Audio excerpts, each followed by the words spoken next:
नमस्कार प्यारे बच्चों, आर के स्टेनो पॉइंट में फिर से एक बार आप सभी का स्वागत है। हिंदी आशुलिपि में पिछली कक्षाओं में हमने पढ़ा कि किस तरह से संकेतों को बनाया जाता है, अर्थात पूरी वर्णमाला को हम किस तरह से बनाते हैं या सीखते हैं। और दूसरी एक्सरसाइज में हमने सीखा बच्चों, जो दूसरी हमने क्लास पढ़ी, किस तरह से उन संकेतों को जोड़ करके एक शब्द का निर्माण किया जाता है, अर्थात दो संकेतों को जोड़ करके किस तरह से एक शब्द को तैयार किया जाता है। आज तीसरी क्लास में हम पढ़ेंगे हिंदी आशुलिपि की स्वर या मात्राएं। स्वर या मात्राएं की अगर हम बात करें तो मात्राएं दो प्रकार की होती हैं, या स्वर अगर हम बात करें तो हिंदी आशुलिपि में दो प्रकार के स्वर हमें मिलते हैं। नंबर एक बिंदु स्वर, ठीक है बच्चों, और नंबर दो आपका डैश स्वर। बिंदु स्वर वो स्वर होते हैं बच्चों जो बिंदु से प्रकट किए जाते हैं या बिंदु के द्वारा हम इनको अभिव्यक्त करते हैं। दूसरा आता है हमारा डैश स्वर। डैश स्वर का मतलब होता है बच्चों जो डैश के द्वारा अभिव्यक्त किए जाते हैं। मीन्स कहने का ये है, बिंदु स्वरों को बिंदु के द्वारा व्यक्त किया जाता है और डैश स्वर को डैश के द्वारा हम व्यक्त करते हैं। आगे चल करके ये बिंदु स्वर भी दो भागों में टूट जाते हैं। पहला भाग मोटे बिंदु स्वर और दूसरा भाग हल्के बिंदु स्वर। सेम स्थिति में डैश स्वर के भी दो भाग हैं, नंबर एक मोटे डैश स्वर और नंबर दो हल्के डैश स्वर। ठीक है बच्चों, इस तरह से अगर हम मोटे डैश स्वरों की बात करें तो ये तीन होते हैं, मीन्स तीन प्रकार के होते हैं, अ, ए और ई। मीन्स जो मोटे स्वर होते हैं इनकी ध्वनि लंबी होती है, इनकी ध्वनि लंबी होती है। मीन्स इनके जो ध्वनि है ये खींच करके बोले जाते हैं ये स्वर। हल्के बिंदु स्वर की बात करें तो ए, आओ और ई, मतलब कहने का ये है ये आपकी हल्की ध्वनि होती है, अर्थात ये बहुत जल्दी ही इन स्वरों को बोला जाता है। और तीसरा डैश स्वरों की बात करें तो ये भी दो भागों में टूटे हुए हैं, मोटे डैश स्वर और हल्के डैश स्वर। ये भी तीन तीन प्रकार के होते हैं। मोटे डैश स्वर की बात करें तो बड़ा आ, ओ, ऊ, और हल्के की बात करें तो आई या आई और अंग और ऊ। इस तरह से आपके कुल मिलाकर के अगर बात की जाए तो स्वरों की तो 12 स्वर हमारे हिंदी आशुलिपि में पाए जाते हैं। कितने? कुल मिलाकर के 12, मीन्स 12। अगर वोवल्स की बात करें हिंदी आशुलिपि में कुल मिलाकर के 12 वोवल्स पाए जाते हैं। सेम हमने इंग्लिश की स्टेनो में भी यही पढ़ा था, 12 वोवल्स उधर भी होते हैं, 12 इधर भी होते हैं। लगभग सेम सा दोनों का सीक्वेंस आपका चलता है। अब बात करते हैं इनके एप्लीकेशन की, मीन्स किस तरह से इनको अप्लाई करते हैं, किसमें, किसी भी संकेत में या किसी भी व्यंजन में किस तरह से इनको प्रयोग किया जाता है। ठीक है, इनका अनुप्रयोग किस तरह से है। देखिए बच्चों, अगर हम बात करें किसी भी स्वर को लगाने की या उधर इंग्लिश में किसी भी वोवल्स का यूज करने की हम जब भी बात करते हैं तो क्या होता है, सबसे पहले हमें कोई ना कोई एक सिंबल या संकेत या व्यंजन या उधर कॉन्सोनेंट लेना होता है। तो मान लीजिए हमने पा ले लिया, मान लीजिए हमने क्या काम किया बच्चों, हमने पा ले लिया, पा ले लिया। अब बच्चों इस पा को हम 3 भागों में बांटेंगे। इस पा को क्या करेंगे, हम 3 भागों में बांट लेंगे। कैसे? मीन्स इसके 3 स्थान बनाएंगे। पहला स्थान जहां से इस पा के बनने की शुरुआत हुई है, जहां से इस व्यंजन का स्टार्टिंग पॉइंट है, वहां पर हमने उसका पहला भाग बना दिया बच्चों।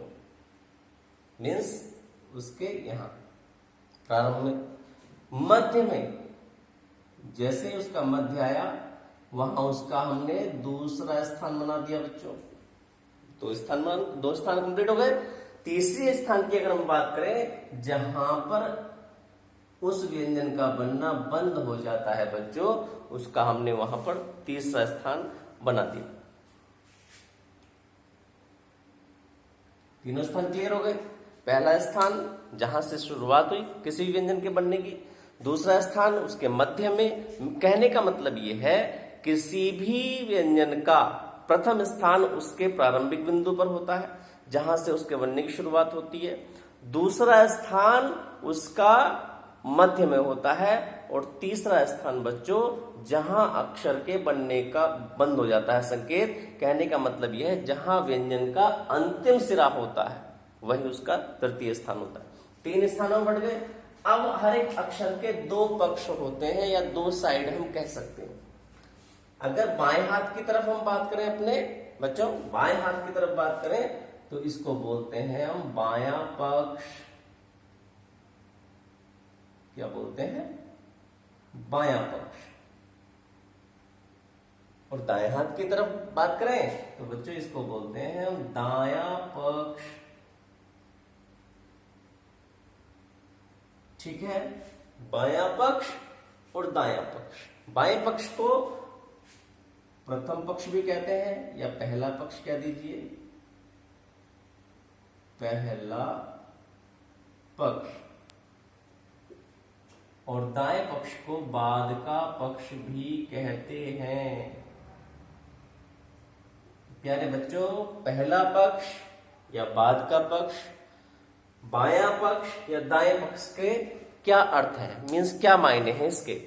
तो देखिए इसका सबसे बड़ा बात यह है, जब भी हम अगर पहले पक्ष में इन स्वरों का प्रयोग करते हैं या लगाया जाता है तो हमेशा इस व्यंजन से, मीन्स जिस व्यंजन में वो स्वर लगाए जाते हैं उन स्वरों की आवाज या उन स्वरों की ध्वनि उस व्यंजन से पहले आती है, उसके बाद में व्यंजन पढ़ा जाता है। जब आपका दाएं पक्ष या बाद वाले पक्ष में स्वर का प्रयोग किया जाता है तो वहां पर व्यंजन के प्रयोग ध्वनि पहले आती है और आपका जो स्वर होता है बच्चों उसकी ध्वनि उस व्यंजन के बाद में आती है। कहने का अर्थ यह है कि व्यंजन के जब बाद वाले पक्ष में किसी भी स्वर का या किसी भी मात्रा का प्रयोग करते हैं पहले व्यंजन पढ़ा जाता है, तत्पश्चात आपका स्वर को पढ़ा जाता है उसके साथ साथ। तो इस तरह से बच्चों आप समझ गए होंगे। जहां तक सेम सिचुएशन है, चाहे वो बिंदु स्वर हो या आपका डैश स्वर हो बच्चों, दोनों प्रकार की मात्राओं को लगाने के लिए नियम यही रहेगा। पहला पक्ष का नियम चलेगा, दूसरे पक्ष का नियम चलेगा, तीनों स्थान भी होंगे। ठीक है बच्चों, बस ध्यान देने वाली एक बात यह है कि कहीं पर अगर हॉरिजॉन्टल कोई संकेत है या कोई व्यंजन है, मान लीजिए हमने का की बात कर रहे हैं, हम किसकी बात कर रहे हैं? का की बात कर रहे हैं बच्चों। इस का में क्योंकि ये तो वर्टिकल है, ठीक है, ये ऊर्ध्वाधर है, तो ऊर्ध्वाधर में तो क्या काम किया हमने, 3 प्लेस ऐसे बांट लिए, पहला पक्ष हो गया, दूसरा पक्ष हो गया। अब देखिए 3 पक्ष तो यहां भी बांट लिए क्योंकि हम समझ चुके हैं पहले ही कि जहां से अक्षर के बनने की शुरुआत होती है वहां पर पहला स्थान, मध्य में दूसरा स्थान और आपका अंत में तीसरा स्थान। लेकिन अब इसके पक्षों को कैसे बांटें, पहला पक्ष कैसे लें, बाद का पक्ष कैसे लें? तो देखिए बच्चों, जो क्षैतिज अवस्था में जो भी व्यंजन पाए जाते हैं उनका जो प्रथम पक्ष होता है वो आपका हमेशा ऊपर की तरफ होता है। पहला पक्ष ऊपर की तरफ और दूसरा पक्ष उसके नीचे की तरफ, मीन्स बाद का पक्ष।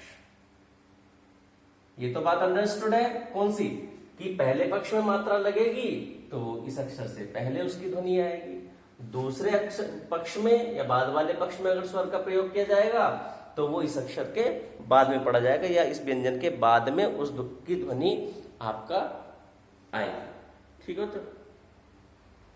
तो इस तरह से हमारा क्या होता है। इसी तरह से देख लीजिए और है, अगर क्षैतिज अवस्था के क्षैतिज में और व्यंजन देखने हैं तो और देख लीजिए। ना की बात करें तो ये भी क्या है, इसका प्रथम पक्ष कौन सा हो जाएगा, ऊपर की तरफ हो जाएगा, द्वितीय पक्ष कौन सा हो जाएगा, नीचे की तरफ हो जाएगा। ठीक है बच्चों। अच्छा लेकिन कुछ व्यंजन ऐसे भी तो हैं जो नीचे से ऊपर और ऊपर से नीचे दोनों तरफ बन जाते हैं। कहने का मतलब ये है कुछ व्यंजन ऐसे हैं बच्चों, कैसे हैं, कुछ व्यंजन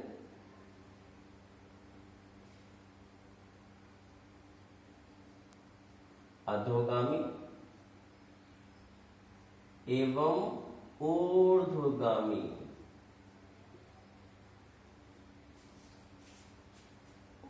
अधोगामी और ऊर्ध्वगामी दोनों दिशाओं में बनते हैं। जैसे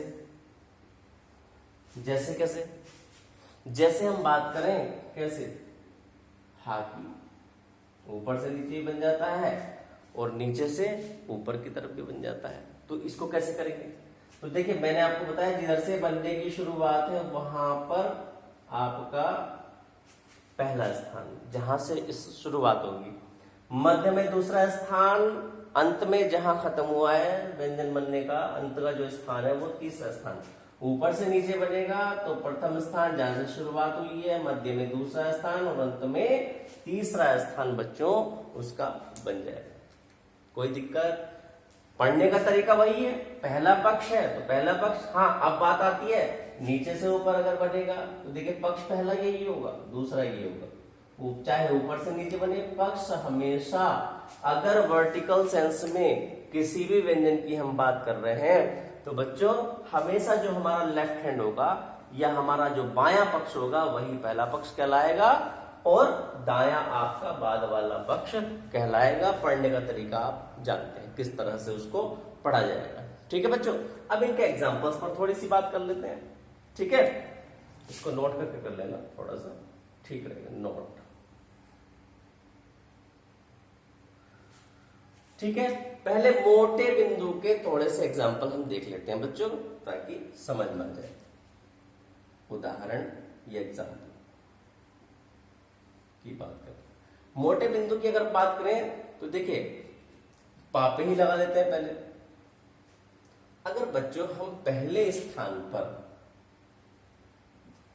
एक मोटा बिंदु या मोटा स्वर लगाएं, ठीक है, और पहला ही पक्ष हो तो इसको क्या पढ़ेंगे बच्चों, पहला पक्ष हो और पहला ही क्या हो, स्थान हो, तो इसको क्या पढ़ोगे बच्चों। मैंने आपको बताया पहले पक्ष में अगर मात्रा है तो पहले पढ़ी जाएगी तो क्या हो जाएगा, पहले स्थान पर आवाज किसकी आई बच्चों, पहला स्थान पर जो आवाज आती है वो आती है आ की, तो क्या हो जाएगा, आ तो हमने पढ़ लिया पहले है क्योंकि पहले पक्ष में है। उसके बाद व्यंजन क्या है, पा, तो क्या पढ़ा गया बच्चों, आप अप। कोई दिक्कत यहां तक, चलिए कोई बात नहीं, दूसरे स्थान पर देख लेते हैं, पा में। इसी पा में अगर हम दूसरे स्थान पर बात करें तो बच्चों दूसरे स्थान पर ये स्वर किसकी आवाज देता है, बिंदु, मोटा बिंदु ए की, बहुत बढ़िया। तो ए पहले और पा, ये क्या हो गया ए। और बच्चों तीसरे स्थान पर अगर हम बात करें तो क्या हो जाएगा, किसकी आवाज दे रहा है, ई की, बड़ी ई की, तो क्या हो जाएगा, बड़ी ई और पा, ईप। कोई दिक्कत यहां तक। अच्छा, अब इन्हीं स्वरों को दूसरे पक्ष में या बाद वाले पक्ष में लगा करके देख लेते हैं। पा की अगर हम बात करें, इसको अगर हमने स्थान पहले पर लगाया तो देखिए बच्चों क्या है, आ की ध्वनि बाद में अगर हम पहले स्थान पर लगाया जाता है, पहला स्थान हो और क्या हो, बाद वाला पक्ष हो, तो ध्यान रखिए बच्चों जो आपका आ वाला स्वर है या पहले स्थान का स्वर है उसको कोई लगाने की आवश्यकता नहीं होती, क्योंकि क्या पढ़ेंगे वैसे इसको अगर हम बात करें तो पा आ पा, जो कि ये आप बाद में किसी भी अक्षर में इसकी केवल ध्वनि तो आती है लेकिन लिखने में हम इस स्वर को नहीं लिखते हैं। क्यों, क्योंकि हर एक अक्षर में स्वतः इसकी ध्वनि होती है। जैसे का, चा, पा, टा, तो कोई इसमें लिखने की आवश्यकता हमको नहीं है। तो ठीक है, अच्छा आगे चलते हैं। बाद में इसको लगाया बच्चों ए, तो क्या हो जाएगा पा ए पे, यानी देखिए इसकी मात्रा लगाई जाती है बाद में। जब भी आपका बाद वाले पक्ष में स्वर प्रयोग किए जाते हैं तो उसकी मात्रा का प्रयोग करते हैं, ना कि पूरे पूरे स्वर का। ठीक है बच्चों, दूसरा स्थान और ये तीसरा स्थान, कोई दिक्कत यहां तक? तीसरा स्थान देखिए ई, तो क्या हो जाएगा बड़ी ई में पी। ठीक है बच्चों, ये हो गया आपके एग्जाम्पल किसके? मोटे बिंदु के। अब हल्के बिंदु देख लेते हैं। चलिए कोई बात नहीं, हल्के बिंदु के एग्जाम्पल अगर हम बात करें बच्चों तो हमने पहले स्थान पर क्या लिखना है? ए। ए की बात अगर हम बात करें तो हमने लिखना है सपोज दैट एनक, ए न क, एनक। तो कैसे करेंगे? ए न क, ए पहले स्थान पर आ जाएगा ए नक। ठीक है बच्चों, एनक। अब दूसरी बात करें, दूसरे स्थान पर हमने लिखना है औरत। क्या लिखना है? औरत, औरत। तो र और त और हल्का बिंदु लगाया तो क्या हो जाएगा? औरत। तीसरे स्थान पर प्रयोग करें, हमने लिखना है बच्चों इस, इस, इस। तो सा लगाया और पहले पक्ष में इसको लगा दिया, तो ये क्या हो गया? इस, इस। यही प्रयोग हम दोहराएंगे बिल्कुल सेम बाद वाले पक्ष में, जैसे हमने मोटे स्वर या मोटे बिंदु को वहां पर लगाया था। ठीक है बच्चों, मोटे डैश की बात देख लेते हैं। पहले स्थान पर देखिए, स्थान वही है, देखिए ध्यान रखिए, पहले स्थान पर किसकी आवाज देगा? ये ए की बिंदु। दूसरे स्थान पर ये आओ की आवाज देगा और तीसरे स्थान पर ये हल्का जो बिंदु है, ये स्वर जो है हल्का वाला बिंदु का, ये छोटी ई की आवाज देगा। वो हल्के स्वर मैंने आपको बताए थे, ये बहुत ही जल्दी इनकी ध्वनि बोली जाती है, और जबकि मोटे बिंदुओं की या मोटे स्वरों की जो आवाज आती है या ध्वनि आती है वो बहुत खींच करके लंबी ध्वनि बोली जाती है। ठीक है, मोटे डैश की बात करें तो सिचुएशन वही है, पहले स्थान पर डैश अगर लगाया हमने मोटा तो ये आ की आवाज देगा, बड़े आ की। दूसरे स्थान पर लगाया ओ की आवाज देगा। तीसरे स्थान पर लगाया बच्चों तो ये बड़े ऊ की आवाज देगा। एग्जाम्पल देख लेते हैं, देखिए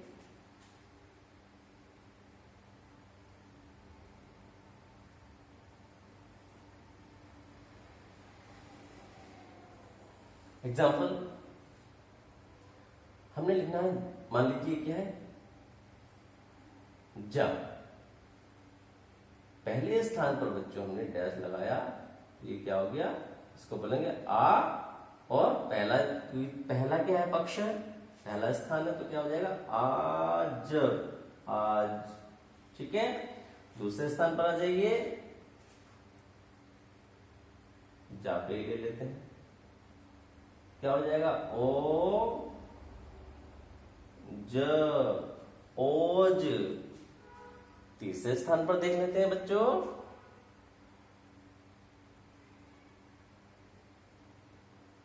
ऊ ज, ऊज। या और देख लेते हैं,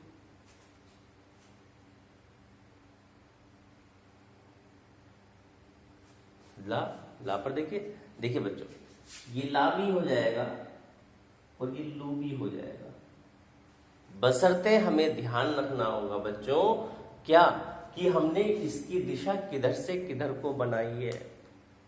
ठीक है, क्योंकि हम वर्णमाला में सीख चुके हैं, पूरी वर्णमाला की बात की जाए, समझ रहे, पूरी वर्णमाला में ला एक ऐसा अक्षर है। सेम सिचुएशन इंग्लिश स्टेनो में क्या, एक एल एक ऐसा उधर कॉन्सोनेंट है जो दोनों दिशाओं से बन सकते हैं। ठीक है, मीन्स कहने का यह है, ये अधोगामी भी बन सकता है और ऊर्ध्वगामी भी बन सकता है। अगर हम इसको ऊर्ध्वगामी मान रहे हैं तो ये ला है, अगर इसको हम अधोगामी मान रहे हैं तो ये लू है। कहने का मतलब यह है, हमने माना है नीचे से ऊपर तो बना ला, हमने माना ऊपर से नीचे तो बना लू, क्योंकि ऊपर से नीचे पर ये थर्ड प्लेस हो जाएगा और नीचे से ऊपर जाने पर ये फर्स्ट प्लेस हो जाएगा। बस यही समझना है, तो ये बात आपको समझ में आ जाएगी। अब बात करते हैं हल्के डैश या हल्के डैश स्वरों की। सिचुएशन वही है, पहले स्थान पर क्या आवाज आएगी, आई या आई की। दूसरे स्थान पर आवाज आएगी हल्के डैश में अंग की, और तीसरे स्थान पर हल्के डैश में आवाज आएगी छोटे ऊ की। बच्चों कोई दिक्कत यहां तक? छोटे ऊ की एग्जाम्पल देख लेते हैं इनके।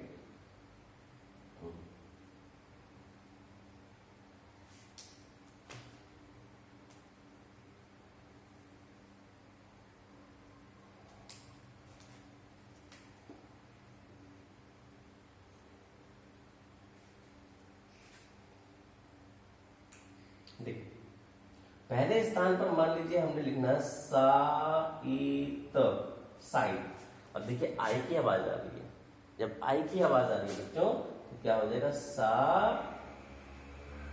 हल्के में साइत, साइत, साई और त, साइत। दूसरे स्थान पर बात करें बच्चों, हमने लिखना है अंचल। क्या लिखना है, हमने लिखना है अंचल। तो अंचल में कैसा आएगी आवाज, चल,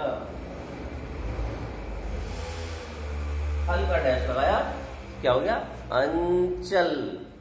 ठीक है बच्चों, क्या आवाज आएगी, अंचल। तीसरे स्थान पर बात करें तो छोटे ऊ की आवाज देगा। तो क्या लिखा हमने लिखा मान लीजिए ऊसर, ऊसर। तो क्या हो जाएगा, सा ये हो गया, रा ये हो गया, और तीसरे स्थान पर हमने लगाया बच्चों ऊ सर, ऊ सर। हल्के डैश का यही नियम है, मोटे डैश का ये नियम है, हल्के बिंदु का ये नियम है और मोटे बिंदु का ये नियम है बच्चों। ठीक है, कोई समझ गए? साथ ही साथ देखिए इसमें एक नोट करने वाली बात ये है बच्चों। क्या नोट करने वाली बात क्या है, अगर हम कहीं चंद्र बिंदु आ जाए, क्या आ जाए, अगर कहीं पर चंद्र बिंदु की मात्रा का प्रयोग हमें करना हो तब कैसे करेंगे बच्चों। चंद्र बिंदु,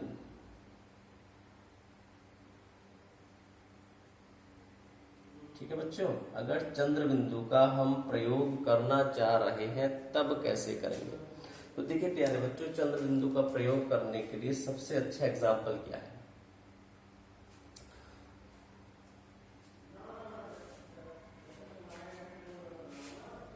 जैसे हमें लिखना है आंच।